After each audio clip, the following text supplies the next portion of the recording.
ஓம் அகத்திய மகரிஷி பெருமானை போற்றி போற்றி. உலகெங்கிலும் உள்ள ஆன்மீக சொந்தங்கள் சிம்ம ராசிக்காரர்களுக்கு வணக்கம். இப்போது சிம்ம ராசிக்காரங்க தலைப்பு பார்த்துருப்பீங்க. ஆகஸ்ட் 15க்கு பிறகு இந்த SMT இந்த எழுத்துக்களை கொண்ட நபர்களால் 3 மிகப்பெரிய சம்பவங்கள் நடக்க போகுது. இது கடவுளே நினச்சாலும் தடுக்க முடியாதுன்னு போட்டிருக்கு. அப்படி என்னம்மா நடக்க போகுது? என் வாழ்க்கையில் நிறைய பேர் வந்து போயிட்டாங்க. நிறைய பேருக்கு நான் உதவி பண்ணியும் அசிங்கப்பட்டுட்டேன். நிறைய பேர் தேவைக்கு வருவாங்க, தேவை கலைஞ்சதும் தூக்கி போட்டு போயிடுவாங்க. நான் பட்ட கஷ்டமும் நான் பண்ண தியாகத்துக்கும் அளவே கிடையாது. ஆனால் அதுக்கு அங்கீகாரமும் கிடையாது, அடையாளமும் கிடையாது. நன்றி கெட்ட மனுஷங்க நிறைய பேர் இருக்காங்க. இப்படிங்கிறது சிம்மத்துடைய மனக்குழப்பம் இல்லையா? ஸோ இப்படிப்பட்ட உங்களுக்கு நல்லதை தவிர கோபத்தை தவிர உங்களுக்கு ஒன்றுமே தெரியாது. உங்களுக்குன்னு ஒரு விடிவு காலம் பிறக்குமா அப்படின்னு எதிர்பார்த்ததை தாண்டி ஒரு நல்ல மனுஷங்களை சம்பாதிச்சிட மாட்டோமா? நமக்குன்னு நல்லது நினைக்கிறதுக்காக ஒரு மனுஷனாவது வந்துட மாட்டானான்னு ஏங்கினது அதிகம் இல்லையா? ஸோ அந்த இயக்கத்திற்கு தகுந்தாறு போல பலன் தரத்துக்கு தான் இப்போ நேரம் காலம் கிரக நிலைகள்லாம் உங்களுக்கு சாதகமாக மாறி கடவுள் அனுப்பின மனிதர்களாக ஒரு சில மனிதர்கள் உங்கள் வாழ்க்கையில் வரப்போகிறாங்க. அவங்க தரக்கூடிய அறிவுரை, அவங்க தரக்கூடிய வாய்ப்பு, அவங்க தரக்கூடிய சந்தர்ப்பம், அவங்க அறிமுகப்படுத்துகிற ஏதாவது ஒரு விஷயங்கள் உங்கள் வாழ்க்கையை சரியான பாதைக்கு கொண்டு போக போகுது. நீ நினைத்த காரியங்கள்லாம் நிறைவேற போகுது. அது என்னம்மா? அது எந்த நபரு? ஒருளையும் சொந்தக்காரங்களா, எனக்கு தெரிஞ்சவங்களா, ஃப்ரெண்டா, யாரா வேணா இருக்கலாம். உங்களுக்கு தெரிஞ்சவங்களா இருக்கலாம், தெரியாத புதுசாக அறிமுகமாகறவங்க கூட இருக்கலாங்க. அவங்களால உங்கள் வாழ்க்கை தடமாறி போனது இப்போ சிறப்பான பாதைக்கு மாறப்போகுது. நிஜமாவே நம்ம வாழ்க்கையில் வரக்கூடிய மனுஷங்களால நம்ம வாழ்க்கை நல்லா இருக்குமாமா அப்படின்னு கேட்டால் கண்டிப்பாக நடக்குங்க. ஒரு சிலர் சொல்ல கேள்விப்பட்டிருப்பீங்க, ஏன் நீங்களே கூட உணர்ந்திருக்கலாம். அன்னைக்கு மட்டும் அவங்க தெய்வம் மாதிரி வரலன்னா என் வாழ்க்கை இன்னைக்கு அவ்வளோதான் அப்படின்னு சொல்லக்கூடிய வாய்ப்புகளும், அன்னைக்கு அவர் மட்டும் எனக்காக இதை செய்யலைன்னா, அவங்க மட்டும் இன்னைக்கு வரலன்னா, அது போல நிறைய விஷயங்களை நாம சந்திச்சிருப்போம். நம்ம மற்றவங்களுக்காகவும் இருந்திருப்போம். ஏன் நம்மளை கூட மற்றவங்க சொல்லியிருப்பாங்க. ஏன்னா சிம்ம ராசிகாரர்கள் நிறைய பேருக்கு உதவி பண்ணியிருப்பீங்க. ஸோ இப்படி தாங்க நம்ம மற்றவங்களுக்கு தெய்வம் மாறுறதும், மற்றவங்க நமக்கு தெய்வம் போல ஏதாவது ஒரு வகையில் உதவி செய்கிறதும் தான் நமக்கு ஒரு வழிகாட்டுதல்னு வச்சுக்கோங்களேன். அந்த வகையில் தெய்வ அனுகிரகத்தினால உங்களுக்கு மெயினாக என்னதான் அஷ்டம சனி நடந்தாலும் குலதெய்வ அருள் உங்களுக்கு துணையாக நிற்குது. சரிங்களா? உங்களுக்கு ஆதரவு தரக்கூடிய உறவுகள்னு கேட்டிங்கன்னா, நபர்கள்னு கேட்டிங்கனாக்கா தந்தை மற்றும் தந்தை வழி உறவுகள் முக்கியமான நேரங்களில் வழிகாட்டுவாங்க. அதே போல் மூத்தவங்க தொழில், பதவி, வாழ்க்கை முடிவுகளில் உதவி செய்வாங்க. அதிகார பொறுப்பில் இருக்கிறவங்க வேலை மற்றும் தொழிலில் உங்களுக்கான வாய்ப்புகளுக்கு கதவை திறந்து விடுவாங்க. தன்னம்பிக்கை கொண்ட நண்பர்கள் சிம்ம ராசிக்காரங்களே உங்களுடைய முயற்சிக்கு ஊக்கம் கொடுப்பாங்க. ஸோ இவங்களால முக்கியமாக பண விஷயத்தில் சிம்ம ராசிகளுக்கு உங்களுடைய திறமை, தலைமைத்துவம், நிர்வாகத்திறன் இது மூலமாக வருமான வாய்ப்புகள் வரப்போகுது. அப்போது நேரம் காலம் நல்லா இருக்கு இல்லைம்மா, அப்போ நான் கண்ணை மூடிட்டு நான் செய்ய வேண்டிய வேலையை செஞ்சிடலாம் அப்படின்னு சொல்ல கண்டிப்பாக இல்லை. ஏன்னா கண்மூடித்தனமாக நிறைய இடங்களில் நம்பி ஏமாந்துருக்கும், கண்மூடித்தனமாக நம்பிக்கை வச்சு பணத்தை இழந்திருக்கும். ஸோ அது பண்ணக்கூடாது. வாய்ப்பு, நேரம் காலம் நமக்கு சரியாக இருக்குது. கண்டிப்பாக நம்ம வாழ்க்கைக்கு மாற்றம் தரக்கூடிய நபர்கள் வரதான் போகிறாங்க. ஆனாலும் எந்த ஒரு விஷயத்தையும் முழுசாக நம்பக்கூடாது. அது ஒப்பந்தமாக இருக்கட்டும், பணப்பரிமாற்றமாக இருக்கட்டும், முதலீடாக இருக்கட்டும், எந்த ஒரு விஷயத்துக்குமே ஆதாரம் வேணும், ஆராய்ச்சி வேணும், இது ஓகேவான்னு தோணணும். ஸோ உங்களுடைய தெளிவு ரொம்ப முக்கியம். யார்கிட்ட கவனமாக இருக்கணும்? உங்களுடைய வெற்றியை எப்பவுமே குறை சொல்லிக்கிட்டே இருக்காங்க பார்த்தியா, அவங்கக்கிட்ட கவனமாக இருங்க. உங்கள் பேரை பயன்படுத்தி தன்னுடைய காரியத்தை சாதிச்சுக்கிறாங்க பார்த்தீங்களா, அவங்ககிட்ட கவனமாக இருக்கணும். தேவைக்கு மட்டுமே உங்ககிட்ட வந்து போகிறாங்க பார்த்தீங்களா, அவங்ககிட்ட கவனமாக இருக்கணும். அதிகமாக உங்களை புகழ்ந்து உடனே நெருக்கமாகறதுக்கான ட்ரை பண்ணுவாங்க, அவங்ககிட்ட கவனமாக இருக்கணும். குறிப்பாக உங்களுடைய திட்டங்கள், உங்ககிட்ட இருக்கக்கூடிய பணம், காசு, பேரு, புகழ், உங்களுடைய ரகசியங்களை வெளியில் சொல்லக்கூடாது. குறிப்பாக உங்களுடைய வருமானத்தை கூட உங்களை தாண்டி, உங்கள் பாக்கெட் தாண்டி மற்றவங்களுக்கு தெரியக்கூடாது. அவங்க அதை பயன்படுத்தவும் கூடாது. ஓகேங்களா? இதோட பணம் தொடர்பான விஷயங்களில் தெளிவில்லாமல் இருக்கீங்க, தெளிவாக இருக்கணும். குறிப்பாக பணம் விஷயத்தில் யாராவது உங்களை புஷ் பண்ணுறாங்க, 1க்கு 2 சம்பாரிச்சிடலாம், 1க்கு 10 சம்பாரிச்சிடலாம், இல்லை கொஞ்சம் கூட நான் கொடுத்துட்றேன் இந்த மாதிரி, இல்லை எனக்கு ஜாமீன் கையெழுத்து போடு, எனக்கு கடன் வாங்கி கொடு, எனக்காக நீ பொறுப்பேற்றுக்கோ, இந்த மாதிரிலாம் சொன்னால் தயவு செஞ்சு எஸ்கேப் ஆகிடுங்க. ஓகேங்களா? குறிப்பாக இந்த பெயரின் முதலெழுத்து கொண்டவங்க நல்லவங்களோ கெட்டவங்களோ அதை முடிவு செய்ய முடியாது. ஏன்னா குழப்பம், ஏன்னா நிறைய பேர் உங்களை ஏமாத்திருக்காங்க. ஓகேங்களா? அதையும் பார்த்துக்கணும். பட் இந்த எழுத்து கொண்ட நபர்கள் உங்களுக்கு சாதகமான நாட்கள் தான். இவங்க ஒரு வாய்ப்பை கொடுத்தாலும் அதையும் கண்மூடித்தனமாக நம்பாமல் கொஞ்சம் பார்த்து சூதானமாக இது ஓகே இல்லை, இது பாசிபிள் தான், இது நான் செஞ்சேன் அப்படின்னாக்க இந்த நடைமுறைக்கு, என்னுடைய தொழிலுக்கு, என்னுடைய அமைப்புக்கு, என்னுடைய குணத்துக்கு ஓகே அப்படின்னு உங்களுக்கு தோணும். அதே போல் புதுசாக ஒரு தொழில் பண்ணுறேன், புதுசாக பெருசாக முதலீடு பண்ணுறேன், இந்த மாதிரி விஷயங்களில் ரொம்ப கவனமாக இருக்கணும். சரிங்களா? இதோட சிம்ம ராசி அப்படின்னாக்க உங்களுக்குன்னு ஒரு தனிப்பட்ட குணம் இருக்குது. எல்லாரையும் மரியாதையாக நடத்துவீங்க. அதே போல் நீங்களும் மரியாதை எதிர்பார்ப்பீங்க. தலையே போனாலும் தன்மானத்துக்கு ஒரு பங்கம் வருதுனாக்கா அடப்போங்கடா அப்படின்னு சொல்லிட்டு எவ்வளோ பெரிய விஷயமா இருந்தாலும் தூக்கி போட்டு வந்துடுவீங்க. அதே போல் யாராவது அன்பாக பேசிட்டாங்க அப்படின்னா உசுரை கொடுக்கறதுக்கும் தயங்க மாட்டீங்க, உசுரை கொடுத்து உதவி பண்ணுறதுக்கும் தயங்க மாட்டீங்க. ஆனால் தொடர்ந்து அவமதிக்கிறாங்க அப்படின்னா ஒரு நாளும் அவங்களுக்கு மன்னிப்பே கிடையாது, விட்டு விலகி வந்துட்டே இருப்பீங்க. ஸோ இப்படிப்பட்ட சிம்ம ராசிக்காரர்களே, உங்களுக்கு அதிர்ஷ்டம் தரக்கூடிய, உங்களை புகழின் உச்சத்தில் உட்கார வைக்கக்கூடிய, உங்கள் திறமையை உணர்ந்து நீங்கள் முன்னேற வாய்ப்பை ஏற்படுத்தக்கூடிய ஒரு சில நபர்கள் உங்கள் வாழ்க்கையில் வரப்போகிறாங்க. குறிப்பாக திரும்பவும் சொல்கிறேன், எஸ், எம், அதே போல் டி, இந்த எழுத்துக்களை கொண்டவங்க. சரிங்களா? இப்போது சிம்மராசியுடைய குணம் என்ன? உங்களுக்கு அதிபதி சூரியன் அப்படியாவே அரசாங்கம், அரசன் அப்படின்னு நம்ம சொல்லுவோம். ஸோ தலைமை ஏற்கக்கூடிய குணம், தன்னம்பிக்கை, நேர்மையாக பேசக்கூடிய தன்மை, மரியாதைக்கு அதிக முக்கியத்துவம் கொடுக்கறது, பொறுப்பை ஏற்றுக்கொள்ளக்கூடிய மனப்பான்மை, மற்றவங்களுக்கு வழிகாட்டுறது, தன்னால் முடிஞ்சதை மற்றவங்களுக்கு செய்யணும்னு நினைக்கிறது, இதெல்லாம் உங்களுக்கான வலுவான எண்ணங்கள், வலுவான குணங்கள். மனசுக்குள்ளே பார்த்தீங்கன்னாக்கா ஒரு வித்தியாசமான குணம் வச்சுருக்கீங்க. வெளியில் பார்த்தா எதுக்குமே கவலைப்படாத மாதிரி தெரிவிங்க. ஆனால் உண்மையில் மனசை பாதித்த விஷயங்களை ஆழமாக எடுத்துப்பீங்க. சின்ன விஷயம் கூட உங்களுக்கு பாதிப்பு கொடுத்துரும். வெளியே பக்கத்தான் கரடு மட்டா சிங்கம் அப்படின்னு சொல்லிடலாம். உள்ளுக்குள்ளே பார்த்தீங்கன்னா ரொம்ப மென்மையான உள்ளத்துக்கு சொந்தக்காரங்க. யாராவது உங்களை அவமானப்படுத்திட்டாங்க அப்படின்னா உடனே பதில் சொல்லாமல் அமைதியாக இருந்தாலும் அந்த சம்பவம், உங்களை அவங்க பேசினது, உங்களை அவமானப்படுத்தின விஷயங்கள்லாம் ரொம்ப நாளைக்கு உங்கள் மனசில் உறுத்திக்கிட்டே இருக்கும். நட்பு பொறுத்த வரைக்கும் ஒருத்தரை நம்பிட்டீங்க அப்படின்னா உசுர் போகிற வரைக்கும் அவங்க நண்பர் தான். அவங்களுக்கு துரோகமே பண்ணியிருந்தாலும் விலகுங்களை தவிர்த்து அவங்கள ஒருபோதும் வெறுக்க மாட்டீங்க. ஆனால் உண்மையாக இருந்துட்டா வச்சுக்கோங்களேன், உசுறு போனாலும் அவன் நல்லா இருக்கட்டும் அப்படின்றது போல் நிறைய விஷயங்களை செஞ்சுட்டு போயிடுவீங்க. அந்த நட்புக்கு ஒரு பிரச்சனை அப்படின்றது முடிஞ்ச அளவுக்கு நான் இருக்கேன்டா உனக்கு அப்படின்னு நிற்கிறதுல சிம்மத்தை அடிச்சுக்கிறதுக்கு ஆளே கிடையாது. முன் வரக்கூடிய நண்பர்கள் அப்படின்னு பார்த்தீங்கன்னா சிம்ம ராசிகள் யாராவது நண்பர்களாக வச்சுருந்தாக்க அவங்க லக்கின்னு சொல்லிட்டு போயிடலாம். அதே போல் தங்களை பயன்படுத்திக்கிட்டு தங்களை புரிஞ்சிக்காமல் இருந்தாலும் பரவாயில்ல. ஓகேங்களா? இவங்க உண்மையாக ஏற்றுக்கொள்ளக்கூடிய நண்பர்கள் யாராக இருந்தாலும் அவங்க மீது வச்ச நம்பிக்கையை இவங்க கைவிட மாட்டாங்க. அதில் குடும்பத்தை பொறுத்த வரைக்கும் குடும்பத்துக்காக பொறுப்பை ஏற்றுக்கொள்ளக்கூடிய குணம், குடும்பத்தில் எல்லாரையுமே சேஃபாக பார்த்துக்கணுன்ற ஒரு உணர்வு, குடும்ப உறுப்பினர்களுடைய முன்னேற்றத்துக்காக அப்படியே சொந்த விருப்பு வெறுப்புகளை விட்டு விலக்கி வைப்பீங்க. அதேபோல் வேலையாட்டும் தொழிலாட்டும் சிம்மராசிகளுக்கு தலைமை பொறுப்பு, நிர்வாகம், மக்களை வழிநடத்தக்கூடிய குணம், முடிவெடுக்கக்கூடிய திறன் சிறப்பாகவே இருக்குது. இதை உங்களுக்காக பயன்படுத்துறதை தாண்டி மற்றவங்களுக்காக, குடும்பத்துக்காக, நண்பர்களுக்காக, தன்னை நம்பி இருக்கவங்களுக்கு அழகாக பயன்படுத்துவீங்க.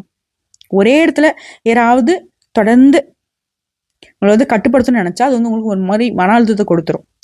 என்னை நம்பி ஒரு பொறுப்பு கொடுத்துட்டேன் அப்படின்னாக்கா நான் செஞ்சு காட்டுவேன் அப்படிங்கிறதுல ரொம்ப உறுதியான மனநிலை கொண்டவங்க. ஸோ இப்படிப்பட்ட நீங்கள் இந்த காலகட்டத்தில் நேரம் காலம் சாதமாக இருக்குது, வாய்ப்பு வரும்னு சொல்லிட்டேன். பண விஷயத்தை பொறுத்த வரைக்கும் பணம் வந்தாலும் குடும்பத்துக்காகவும் உங்களுக்கு பிடிச்சவங்களுக்காகவும் செலவு செய்யக்கூடிய மனம் இருக்கு இல்லையா? ஆனால் ஒரு விஷயத்தை மட்டும் முக்கியமாக ஞாபகம் வச்சுக்கோங்க. அன்புக்காக பணத்தை கொடுக்குறதும் பொறுப்பு இல்லாமல் பணத்தை கொடுக்குறதும் ரெண்டுத்துக்கும் வித்தியாசம் இருக்குது. அதை புரிஞ்சுக்கோங்க. கடன் கொடுக்குறதோ, கூட்டுத்தொழில், முதலீடு, இந்த மாதிரி விஷயங்களில் ஆர்வம் அதிகமாகும். ஆனால் உடனே முடிவெடுக்காமல் முழுசாக சரி பார்த்ததுக்கு அப்புறம் தான் முடிவெடுக்கணும். குறிப்பாக உங்களுடைய பலவீனம் என்னங்கிறது தெரிஞ்சுக்கோங்க. ஸோ இது நாள் வரைக்கும் உங்களுடைய தோல்விக்கு காரணமாக இருந்தது உங்களுடைய பலம் என்ன, பலவீனம் என்ன, யார் நமக்கு ஓகே, யார் நமக்கு ஓகே இல்லைங்கிறது தெரியாமல் ஒரு தெளிவில்லாமல் இருந்தது தான். இப்போது அதிகமான தன்னம்பிக்கை சில நேரங்களில் பிடிவாதமாக கூட உங்களுக்கு இருந்திருக்கு.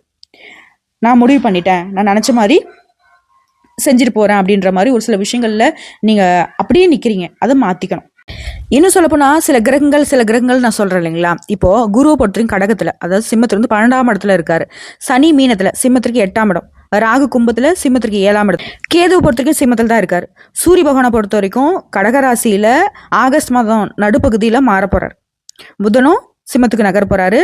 சுக்கிரன் கன்னியில் சிம்மத்துக்கு 2ஆம் இடத்துக்கும், செவ்வாய் மிதுனத்திலேருந்து சிம்மத்துக்கு 11ஆம் இடத்துக்கு மாற போகிறார். ஸோ கேது பொறுத்தவரைக்கும் சிம்ம ராசியிலே இருக்கிறது. இது கவனிக்க வேண்டிய ஒரு அமைப்புங்க. கேது பகவானால சிம்ம ராசிக்காரங்க இப்போ வந்து உங்களை நீங்கள் புரிஞ்சுப்பீங்க. எனக்கு என்ன வேணும் அப்படின்னு யோசிக்க ஆரம்பிச்சிருவீங்க.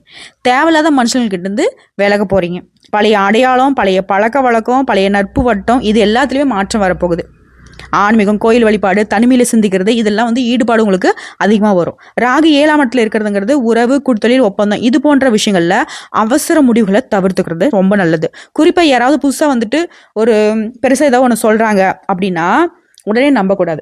அதாவது முன்னாடி நான் சொன்னேன் இல்லையா, பண விஷயத்துல இல்லை வந்து ஜாமீன் கழுத்து போடுறதுக்கு இது 10 ரூபா போடுங்க, 20 ரூபாய் கொடுக்குறோம், அந்த மாதிரிலாம் வந்துட்டு வீண் விளம்பரங்கள்லாம் உங்களை நோக்கி வரும். அதுக்கெல்லாம் சரி பார்த்துக்கிறது ரொம்ப முக்கியம்.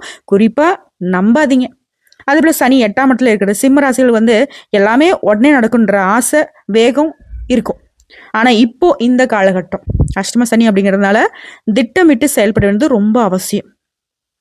சனி 2026 முழுவதுமே மீனத்தில் இருக்கிறதுனால கணக்கு போட்டு வேலை பார்த்துக்கணும். அதே நேரத்தில் குரு கடகத்தில் இருக்கிறது சிம்மத்துக்கு 12ஆம் இடமா. 12ஆம் இடம்ங்கிறது வெளிநாடு, ஆன்மீகம், தொலைதூர வாய்ப்பு, செலவு, தனிமையில திட்டம் போகிறது, இந்த மாதிரி விஷயங்களுக்கு முக்கியத்துவம் கொடுப்பீங்க. குரு கடகத்தில் உச்சமாக கருதப்பட்டாலும் அது வந்து உங்களுடைய தனிப்பட்ட ஜாதகத்தில் மாறுபடும். சரிங்களா? இப்போ நீங்கள் கவனிக்க வேண்டிய ஒரு 5 விஷயம் இருக்குது. வேலையை பொறுத்த வரைக்கும் மறைந்திருந்த உங்களோட திறமை வந்து வெளிப்படும், ஆனால் பொறுமை தேவை. பண விஷயம் பொறுத்த வரைக்கும் வருமான வாய்ப்புகள் சேர்ந்துக்கிட்டே இருக்கும், ஆனால் எதிர்பார்த்த செலவும் வரும். சேமிக்கிறதும் முக்கியம், அதை புரிஞ்சுக்கிட்டு நீங்கள் திட்டமிட்டு செலவு பண்ணணும். உறவுகளை பொறுத்த வரைக்கும் யாரையும் முழுசாக நம்பக்கூடாது, தெளிவு தேவை. மனநிலையை பொறுத்த வரைக்கும் கேதுவால எல்லாத்தையும் விட்டு தனியாக போயிடலான்ற நிலை வரும். ஆனால் சிலருக்கு இந்த எண்ணங்கள் வரும், சிலருக்கு வந்து பார்த்தினாக்க பற்றுதல் வரும். இப்போது நீங்கள் என்ன செய்யணும் அப்படின்னாக்க, எது மீதும் வந்துட்டு ஓவர் ஆசை பாசம் இப்படிலாம் வைக்க வேணாம். போகிற போக்கில் இருக்கட்டும். எது மீதும் அளவுக்கு மீறி நீங்கள் ஆசைப்படுறதோ, அளவுக்கு மீறி அன்பு காட்டுறதோ, அளவுக்கு மீறி எதிர்பார்க்கறதோ வச்சுக்க கூடாது. அதே போல் ஆன்மீகத்தை பொறுத்த வரைக்கும் சிவபெருமான், விநாயகர் பெருமான், முருகப்பெருமான், இந்த 3 தெய்வங்களுடைய வழிபாடு உடைய மன அமைதிக்கு உதவக்கூடும். சரிம்மா, இந்த கிரக அமைப்பாக இருக்கட்டும், இதுவாக இருக்கட்டும், முதல்ல வந்து ஒரு மனுஷனுக்கு தேவை என்ன? பணம், குடும்பம், தொழில், உத்தியோகம், இதெல்லாம் எப்படி இருக்கும் சொல்ல முடியுமா அப்படின்னு கேட்டீங்கன்னா, முதல்ல வந்துட்டு பண விஷயத்துல உங்களுக்கு அனுபவம் வாய்ந்த பெரியவங்க உதவி செய்வாங்க. நிர்வாக பொறுப்புல இருக்கிறவங்க உங்களுக்கு உதவி செய்வாங்க. தொழில் தொடர்புகள், அதிகாரம் கொண்டவங்க, பழைய நண்பர்கள் வந்து உங்க நம்பிக்கை உரியவங்கள்லாம் உங்களுக்கு வாய்ப்பு கொடுப்பாங்க. குறிப்பா ஒருத்தர் உங்களை பார்த்து உங்களால இது செய்ய முடியும் அப்படின்னு ஒரு நம்பிக்கை கொடுத்து வாய்ப்பு உங்க கைக்கு வரும். அதை மட்டும் கரெக்டா பயன்படுத்திட்டா சிம்ம ராசிகளுக்கு பெரிய திருப்பு முனையா அமைஞ்சிரும். அதே போல வேலை செய்யக்கூடிய இடங்கள்ல உங்களுக்கு ஒரு தனி குணம் இருக்கு. தான் செஞ்ச வேலையை வேற ஒருத்தர் எடுத்துக்கிட்டு அது வந்து அவர் பேர் புகழ் வாங்கிட்டு போனா உங்களுக்கு வந்து ஒரு மாதிரி இத்தனை நாளா அப்படிதான் இருந்தது, அங்கீகாரம் இல்லாத வேலை. இப்போ உங்களுக்கு அங்கீகாரமும் கிடைக்கும், சம்பள உயர்வும் கிடைக்கும். என்னுடைய உழைப்புக்கு மதிப்பு கிடைக்கணும்னு நினைச்சிங்க இல்லையா, அதுக்கு முக்கியத்துவம் கிடைக்கும். மேல் அதிகாரிங்க உங்களுக்கு திறமையை புரிஞ்சுக்கிட்டு மிக வேகமாக முன்னேறதுக்கான வாய்ப்பை ஏற்படுத்துவாங்க. அதே போல் தொழில் செய்கிறீங்க அப்படின்னாக்க, சொந்த தொழில் செய்யக்கூடிய சிம்மராசிகளுக்கு பெரிய வாடிக்கையாளர்கள், பெரிய பெரிய கான்ட்ராக்ட், பெரிய பெரிய டீல்லாம் கிடைக்கும். அதே போல் அனுபவம் வாய்ந்த ஆலோசகர்கள், அதிகார தொடர்புகள், பழைய வாடிக்கையாளர்களுடைய பரிந்துரை, நம்பிக்கையுடைய கூட்டாளி, இது மூலிமா உங்களுடைய வளர்ச்சி மேம்பட போகுது. ஆனால் கூட்டு தொழில்னு வந்துடுச்சுன்னா எல்லாரையும் நம்பக்கூடாது. எதுவுமே வந்துட்டு அவங்க சொல்லிட்டாங்க வாய்மொழியை ஏற்றுக்கூடாது. அதிகாரப்பூர்வமாக எழுதி வாங்கிக்கிறது ரொம்ப ரொம்ப அவசியம். அதேபோல் திருமண வாழ்க்கை, சிம்ம ராசிகளுக்கு வந்து வாழ்க்கை துணைக்கிட்ட இருந்து ஒரு விஷயம் வந்துட்டு ரொம்ப தேவை. மரியாதை, மட்டும் போதாது, நான் உன்னை மதிக்கிறேன், உன் முடிவை மதிக்கிறேன் அப்படின்ற உணர்வு இப்போ கிடைக்க போகுது. ரொம்ப பாசமாக இருக்க போகிறீங்க. ஆனால் தொடர்ந்து குறை சொல்கிறது, மற்றவங்கிட்ட ஒப்பிட்டு பார்க்கறது, அவமானப்படுத்துறது, இதெல்லாம் வந்து பார்த்தினாக்கா இதனால் வரைக்கும் நீங்கள் செஞ்சிருந்தாலும் விட்டுடுங்க, உங்களுடைய வாழ்க்கை துணை செஞ்சிருந்தாலும் இப்போ வந்து மாற்றிப்பாங்க. ஓகேங்களா? ஏன்னா அது வந்து மனதளவில் உங்களையும் பாதிக்கும், வாழ்க்கை துணையும் பாதிக்கும். அதே போல் குடும்ப உறவுகள், சிம்மராசிகள் வந்து குடும்பத்தில் பொறுப்பை எடுத்துப்பீங்க. பல நேரங்களில் எல்லாருக்கும் நான் இருக்கேன், ஆனால் எனக்கு யார் இருக்கா அப்படின்ற உணர்வு இருந்துச்சு இல்லையா, இப்போ எல்லாரும் உங்களை புரிஞ்சுப்பாங்க. உங்களுடைய உணர்வுகளுக்கு, உங்களுடைய முடிவுகளுக்கு ஒத்துழைப்பு கொடுப்பாங்க. குடும்பத்துக்காக நிறைய செய்வீங்க, இனிமேலும் செய்வீங்க. இதனால் வரைக்கும் அவங்க சாதாரணமாக எடுத்துகிட்டு இருந்தாங்க. இனி வந்து உங்களுடைய செயல்பாடுகளை அவங்க புரிஞ்சுப்பாங்க. எவ்வளோ கஷ்டப்பட்டு நீங்கள் ஒரு விஷயத்தையும் செய்கிறீங்க அப்படிங்கிறத குடும்பத்தில் இருக்கவங்களாம் புரிஞ்சுப்பாங்க. அதுல யார்கிட்ட கவனமாக இருக்கணும் அப்படின்னாக்கா, சிம்ம ராசிகள் குறிப்பாக இது மாதிரியான நபர்கள்கிட்ட கவனமாக இருக்கணும். யாரு? முதல்ல உங்களை அதிகமாக புகழ்ந்து பேசுகிறவங்க கிட்ட, அதிகமாக உங்களை வச்சு அவங்களுடைய காரியத்தை சாதிக்கிறாங்க பார்த்தீங்களா, அவங்க கிட்ட, உங்கள் திறமையை வந்துட்டு போட்டியை நினைக்கிறாங்க பார்த்தீங்களா, அவங்க கிட்ட கவனமாக இருக்கணும். உங்கள் பேரை பயன்படுத்தி தன்னுடைய வளர்ச்சிக்காக மட்டும் சுயநலமும் பாடுபடுறாங்க பார்த்தீங்களா, அவங்கள விட்டு விலகியே இருக்கணும். அதுபோல் பணம் வாங்குறப்போ நெருக்கமாக வந்துட்டு அது திருப்பி கொடுக்குறப்ப காணாமல் போயிடுறாங்க பார்த்தீங்களா, அவங்ககிட்டலாம் ரொம்ப உஷாராக இருக்கணும். அதே போல் எந்த ஒரு விஷயத்தையும் உணர்ச்சி வசப்பட்டு முடிவெடுக்காமல் நிறுத்தி நிதானமாக யோசித்து முடிவெடுக்கணும். குறிப்பாக உங்களுடைய மறைக்கப்பட்ட குணம் என்ன தெரியுமா? வெளியில் சிம்மராசியாரும் ரொம்ப தைரியமானவங்க. ஆனால் உண்மைக்குமே உங்கள் மனசில் ஒரு பெரிய பயம் துரத்திக்கிட்டே இருக்கு இல்லையா? அதை வெளியே காட்டாமல் ஒரு போர்வையை போத்திட்டு இருக்கீங்க இல்லையா? அந்த பயத்தை விட்டுடுங்க. தெய்வ அனுகிரகம் உங்களுக்கு துணையாக நிற்குது. முயற்சி பண்ணுங்க. குழந்தை மாதிரி மனசை கொஞ்சம் மாற்றிக்க பாருங்கள். வெளியில் எந்த தோட்டத்தோடு இருக்கீங்களோ அதையும் உள்ள மனவலிமையை மேம்படுத்திக்கோங்க. அதனால் உண்மையான அன்பை கொடுக்கக்கூடிய நபர்களை, வாழ்க்கையில் ரொம்ப ஆழமாக நேசிக்கக்கூடிய நபர்களை பக்கத்தில் வச்சுக்கோங்க. கொஞ்சம் உங்களுக்கு அப்படி இப்படி இருக்காங்க அப்படின்னாக்கா அவங்கள ஒதுக்கி வைக்கிறது சிறப்பு. ஒரு முறை நம்பிக்கை உடஞ்சிச்சுன்னா திரும்பவும் அது பழைய நிலைக்கு கொண்டு வர்றது ரொம்ப கஷ்டம். அதனால் ஒர்த்தே இல்லாத நபர்கள் மீது அன்பும் பாசமும் வைக்க வேணாம். உங்களை பொறுத்த வரைக்கும் மிகப்பெரிய பலம் என்னங்கிறது தெரிஞ்சுக்கோங்க. தலைமை பண்பு தான். மற்றவங்க குழப்பத்தில் இருக்கக்கூடிய நேரத்தில் கூட தெளிவான முடிவெடுத்து அவங்கள கரை சேர்த்தக்கூடிய திறமை கொண்ட நீங்கள் அதையே உங்களுக்கு பயன்படுத்தக்கூடாது. ஒரு குழுவை வழிநடத்தி சூழ்நிலையை இயல்பாக புரிஞ்சுக்கிட்டு முன்னாடி செய்ய வேண்டிய விஷயம் பின்னாடி எந்த மாதிரி பலன் கொடுக்குங்கிறதையும் பார்த்துக்கிட்டு பின்னாடி இந்த மாதிரி நடக்குங்கிறத முன்கூட்டியே கணிச்சு எல்லாத்தையும் அழகாக திட்டமிட்டு செயல்படுத்தக்கூடிய நீங்கள் இனி அதை உங்களுக்காக பயன்படுத்துங்க. அதனால தான் நிர்வாகம், தலைமை பொறுப்பு, மக்கள் தொடர்பு இது போன்ற துறைகளில் ஒரு திறமையை வெளிப்படுத்திட்டீங்க அப்படின்னாக்கா சக்ஸஸ் அதிகமாக இருக்கும். ஓகேங்களா? இதில் உங்களுக்கு அதிர்ஷ்டம் தரக்கூடிய எண்களும் நோட் பண்ணிக்கோங்க.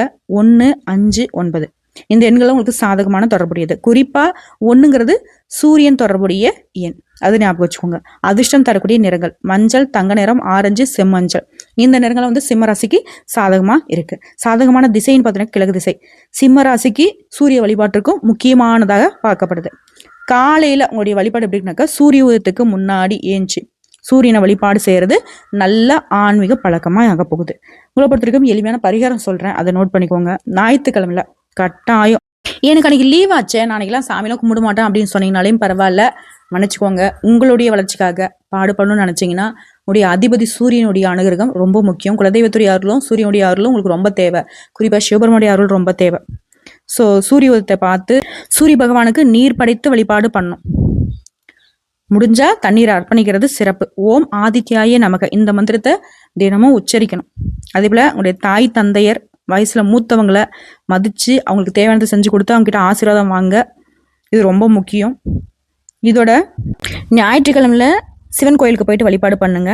அது பால் அபிஷேகமோ, பன்னீர் அபிஷேகமோ, இல்லை தண்ணீர் அபிஷேகமோ கண்டிப்பாக வில்வெளிகளால் அர்ச்சனை பண்ணுங்க. அதே போல் கேது இருக்கிறார் சிம்மத்தில், அதனால விநாயகர் வழிபாடு பண்ணணும். செவ்வாய்க்கிழமை அல்லது சனிக்கிழமையில அருகம்புல்ல அர்ப்பணம் பண்ணி விநாயகர் பெருமானை வழிபாடு பண்ணுங்க. தேவையில்லாத கோபம், பிடிவாதம், அவசர முடிவுகளை குறைச்சிக்கணும். இது ஒரு நல்ல பரிகாரம் உங்களுக்கு. சனிக்கிழமை பொறுத்த வரைக்கும் சனி 8ஆம் இடத்துல இருக்காரு, அஷ்டம சனி வேற. ஐயோ என்ன பண்ணுமோன்ற பயத்துலேயும் நம்ம வாழ்க்கை ஓடிட்டு இருக்கு இல்லையா? சனிக்கிழமையில் எல் தீபம் ஏற்றி வழிபாடு பண்ணுங்க. வயசானவங்க, அதாவது யாருக்கு? சனீஸ்வர பகவானுக்கு, நவகரங்களை வீட்டுக்கூடிய சனீஸ்வர பகவானுக்கு எள்ளெண்ணெயால தீபம் ஏற்றுங்க. வயசானவங்க, பொருளாதாரத்தில் சிரமப்படுறவங்களுக்கு உணவு கொடுங்க, காகங்களுக்கு உணவு கொடுங்க. அதே போல் உழைக்கூடிய மக்கள், அடிமட்டத்தில் வேலை செய்கிறாங்க இல்லையா, இந்த துப்புரவு பண்ணியிருக்காங்க, அவங்களுக்குலாம் உதவி செஞ்சீங்க அப்படின்னாக்கா சனி பகவானுக்கு சிறப்பு. அதே போல் ராகுக்கான பரிகாரம், 7ஆம் இடத்துல ராகு இருக்கார், துர்க்கை அம்மன் அல்லது தெய்வ வழிபாடு, இதோட பத்ரகாளி வழிபாடு சிறப்பு. இதில் ராகுடைய பாதிப்பு குறையணும்னாக்க புதுசாக உங்களுக்கு ஒரு நபர் அறிமுகமாகறாங்க இல்லையா, அவங்ககிட்ட பணம், கூட்டு தொழில், ஒப்பந்தம் இந்த மாதிரி விஷயங்கள்ல அவசரம் முடிவெடுக்கக்கூடாது. ஆவணங்களை சரி பார்த்துக்கணும். போய் ஏமாத்துறது, தேவையில்லாத வாக்குவாதங்களை தவிர்க்கிறது, இதெல்லாம் ஒரு நல்ல நடைமுறை. போய் பேசுறவங்களை விட்டு விலகுங்க, நீங்களும் பேசக்கூடாது. சனி பகவானை பொறுத்த வரைக்கும் நீதி நேர்மை இப்படி இருந்துட்டா பிரச்சனை கிடையாது. சிம்மராசி மேக்ஸிமம் நீங்கள் அப்படி தான் இருக்கீங்க. ஸோ உங்களுக்கு சனி பகவானுடைய பாதிப்பு பெருசாக உங்களுக்கு இல்லைங்க, புரிஞ்சுக்கோங்க. அதோட சிம்ம ராசிகளுக்கு ஏற்ற வழிபாடு முதன்மையாக சொல்லணும்னா சிவன் ப்ளஸ் விநாயகர் பெருமான். ஞாயிற்றுக்கிழமையில் சூரிய வழிபாடு, செவ்வாய்க்கிழமையில் முருகன் அல்லது விநாயகர் வழிபாடு, சனிக்கிழமையில் சனி பகவான் வழிபாடு. முடிஞ்ச அளவுக்கு பல பேருக்கு அன்னதானம் பண்ணுங்க. ஓகேங்களா? பரிகாரமும் ஓகே, வழிபாடும் ஓகே. ஆனால் முக்கியமாக சிம்ம ராசி பணம் சம்மந்தமான விஷயங்களில் கணக்கு பார்க்கணும். உறவுகளில் அவசரம் முடிவு எடுக்கக்கூடாது. யாரையும் நம்பக்கூடாது. உங்களுக்கான விஷயத்த மற்றவங்களுக்காக விட்டு கொடுக்கவும் கூடாது. இதை மட்டும் ஃபாலோ பண்ணிட்டா வெற்றி நிச்சயம். நல்லதே நடக்கும், நல்லது மட்டுமே நடக்கும். பதிவு பிடிச்சிருந்தா வீடியோக்கு லைக் பண்ணுங்க, நம்ம சேனலை சப்ஸ்கிரைப் பண்ணி வச்சுக்கோங்க. மேலும் பிடிக்கினாக்கா ஃப்ரெண்ட்ஸ் அண்ட் ஃபேமிலிக்கு ஷேர் பண்ணுங்க. உங்கள் வாழ்க்கையில் யாரால ஏதாவது மாற்றங்கள் நல்லதாக இருந்தாலும் சரி, கெட்டதாலும் சரி, எந்த நபராலும் உங்களுக்கு பிரச்சனைங்கிறத கமெண்ட் பாக்ஸில் எழுதுங்க, நாங்களும் தெரிஞ்சுக்கிறோம். நன்றிங்க.